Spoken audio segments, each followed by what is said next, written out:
সে কি এগুলো এত উপকারী? তাহলে তো সবটা ধরেই নিয়ে গেলে হয়। তুমি মাল কিনেছো কোথেকে?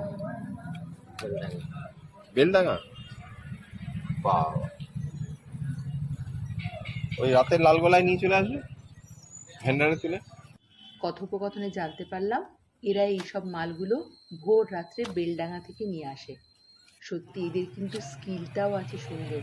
এই সুন্দর করে ছাড়িয়ে যে দিচ্ছে, একটাও কিন্তু নষ্ট হচ্ছে না, সবগুলো ইনট্যাক্ট উঠছে।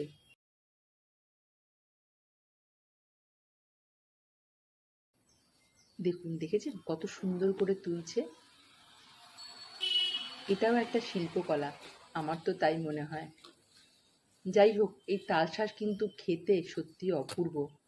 আর তালশাঁস যত কচি হবে তত ভালো, নরম শাঁসটা থাকবে আর তার মধ্যে ভর্তি জল। প্রকৃতির কি অদ্ভুত ব্যাপার না?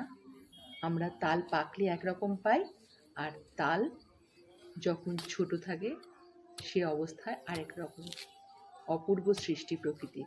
ও, আর এর যে বিশেষ গুণ, আজকালকার দিনে স্ট্রেস আর অ্যাংজাইটি কমাতে এই ফলের মধ্যে থাকা ফাইটোকেমিক্যালস আর অ্যান্টিটক্সিন, যা শরীর থেকে বিষাক্ত দূষিত পদার্থ বার করতে সাহায্য করে। তাহলে কি ভাবছেন, বাড়িতে কি একটা তাল গাছ লাগিয়েই ফেলবেন?